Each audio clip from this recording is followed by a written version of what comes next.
Hello and welcome everybody, this is Sora Synn Gaming here, and we are back with a new type of video.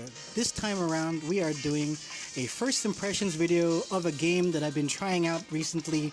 It's a Asian game, it's a, what do you call it, like a indie game from China.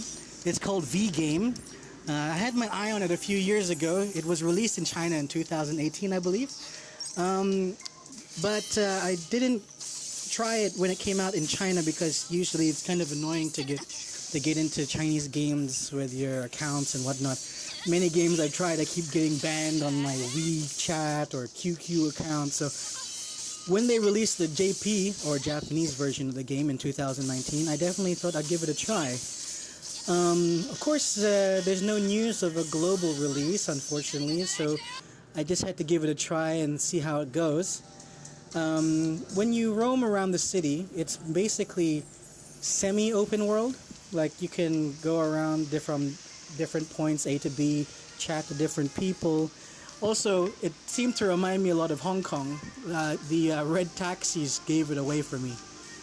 In terms of combat or parties, you can swap party members mid-fight for extra combat skills, which I thought was pretty cool, you know. So you have different characters with different attack abilities, and then when you're fighting bosses, they also have different elemental damage, I think it is. So when you're swapping heroes, you'll swap them depending on who's stronger against what enemy's elemental weakness. It's common in most games these days anyway, the elemental weaknesses and being stronger against what, you know, like fire is weak against water, etc., etc.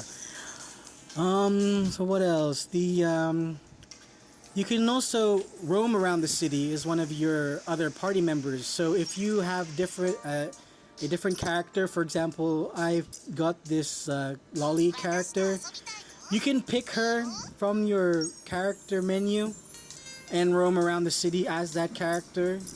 But when you enter cutscenes, it does swap back to your main character, the default girl.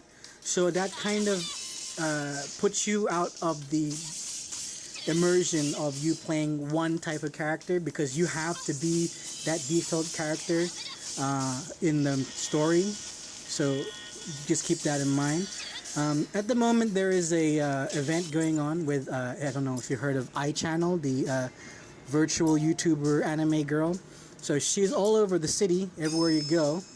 And I think I've seen some people dressed up as her, so you can get her in your party, though I don't know how to do it, and I probably won't play it enough to invest time to learn, but it would be pretty cool. The graphics are pretty high quality. They're cel-shaded models like most anime type games, very typical of anime RPG games. The frame rate's very smooth, very optimized. It was really smooth even on the highest settings.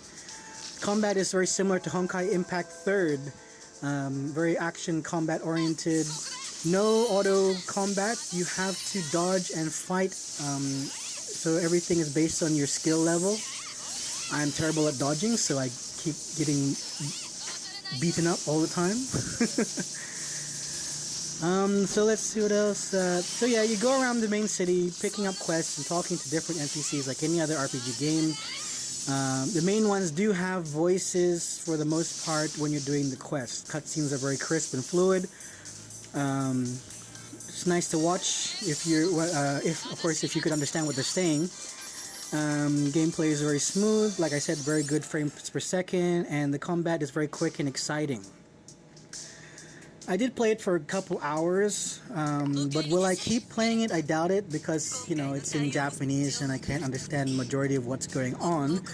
Language barrier is, of course, makes it hard to progress, but if you've played most mobile RPG games, you do kind of get the layout of what you're doing and whatnot. So it is easy in a way to at least get the basics. But when it comes to like where to go for how to maneuver events, for example, I have no idea how to do the events. So yeah. But will I continue playing this game? Probably not. Just because I would like to have that game in English. So I would have to wait for the global or C release. whenever that would be. Hopefully the game has enough popularity that it could merit such a thing.